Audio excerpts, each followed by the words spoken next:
de hoje a sua pílula do direito. Para você que está sofrendo do mal do direito administrativo, você que tem dores só de pensar o que é um ato administrativo. Para começar o nosso programa de hoje, vem para cá a nossa participante, Heloísa, pode entrar!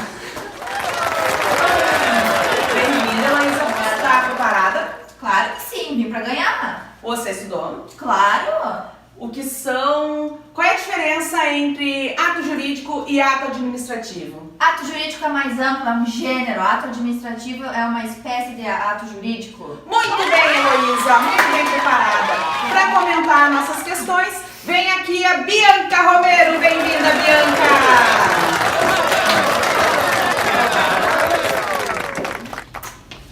Então, Heloísa, tá preparada? A plateia viu, a Heloísa estudou. É uma pena que ela não vai estar ouvindo nada, senhoras e senhores. Elo, vai pra cabine onde não escutou nada.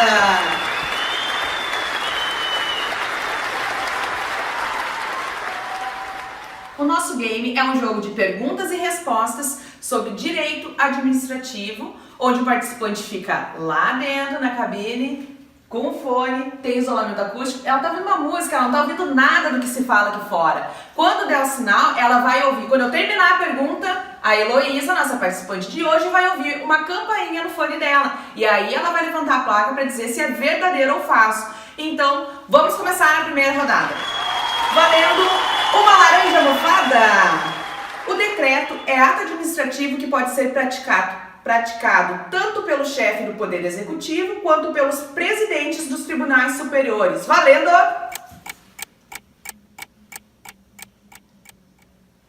A resposta da Heloísa está certa a resposta!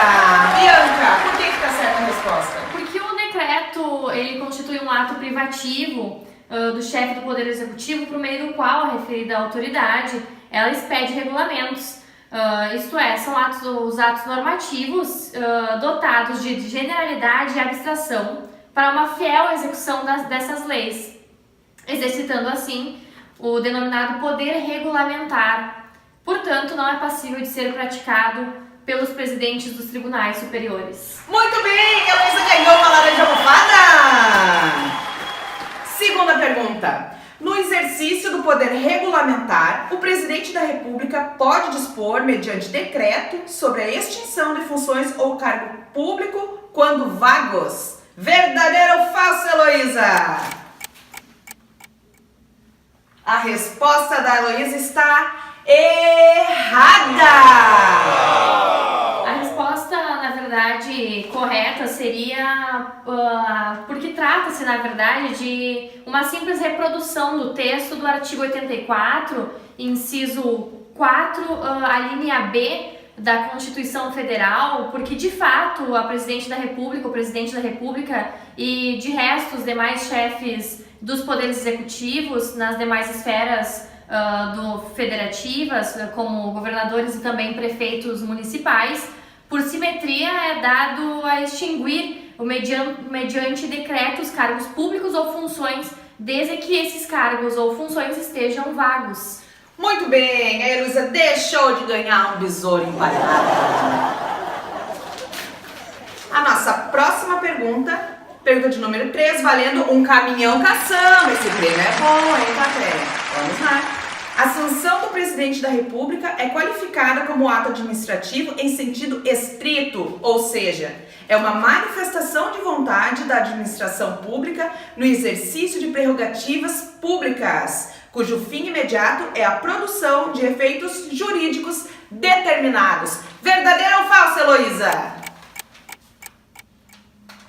A resposta da Heloísa está exata! Por que, Bianca? Porque a sanção do presidente da República a um projeto de lei aprovado pelo parlamento, na realidade, constitui o que a doutrina denomina como ato político ou de governo. É esta posição, por exemplo, do Celso Antônio Bandeira de Mello, doutrinador, que os qualifica como aqueles praticados com margem de discrição e diretamente em obediência à Constituição Federal, no exercício de função puramente política ou tais como o indulto, a iniciativa de lei pelo Executivo, sua sanção ou o veto. Tá aí, bandeira de mel, nome muito importante no direito administrativo nacional. Guardem esse nome, senhoras e senhores. Valendo um chiclete mascado. Próxima pergunta. O instrumento adequado para a criação de autarquia é o decreto, pois o ato é de natureza administrativa e de natureza privativa do chefe do Poder Executivo. Verdadeiro ou falso, Heloísa? A resposta da Heloísa está errada! Por quê, Bianca? Na verdade, as autarquias, por expressa imposição constitucional, elas devem ser criadas por meio da lei, especificamente o artigo 37 da Constituição Federal, isto é, a lei que trate apenas e tão somente da instituição de tal entidade, de seus objetivos, composição, patrimônio, etc. Significa dizer, na verdade, que as autarquias adquirem personalidade jurídica a partir da publicação da respectiva lei que a institua. Não está correto afirmar, portanto, que a criação das autarquias opere-se através de decreto. Muito bem, vamos para a próxima pergunta. Valendo um par de brincos de cristal. A extinção de cargo público preenchido somente pode ser efetivada mediante lei. No entanto, nos casos de cargo vago, essa extinção pode ser efetivada mediante decreto autônomo. Verdadeiro ou falso, Heloísa? A resposta da Heloísa está correta! Correto, porque de fato, como regra geral, se os cargos públicos somente podem ser criados através de lei, a sua extinção pelo princípio da simetria das formas jurídicas também deve operar-se por meio de lei. A matriz constitucional encontra-se prevista no artigo 48 da Constituição Federal. Valendo uma squeeze da série Star Wars. Poder regulamentar é o poder que a administração possui de editar leis, medidas provisórias, decretos e demais atos normativos para disciplinar a atividade dos particulares. Verdadeiro ou falso, Heloísa? A resposta da Heloísa está correta! Por quê, Bianca?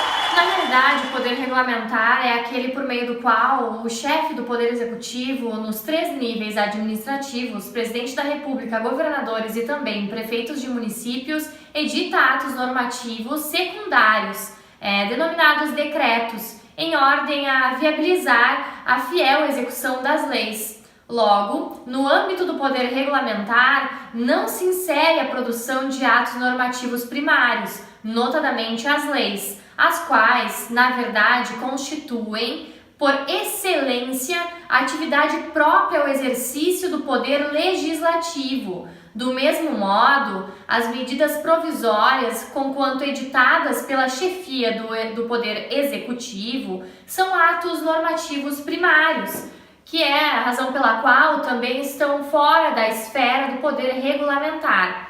Ainda, a inserção indevida das leis e também das medidas provisórias, portanto, torna incorreta tal assertiva. Muito bem, obrigada pela participação. Bianca, Obrigada a todos pelos comentários. Essa foi a nossa última pergunta. Vem pra cá, Heloísa! Vem aqui buscar seu prêmio! Espero que você aí de casa tenha aproveitado o nosso verdadeiro ou falso, a nossa pílula do direito, esteja sabendo tudo de direito administrativo, atos administrativos, poder regulamentar. E essa foi a nossa participação de hoje. Obrigada!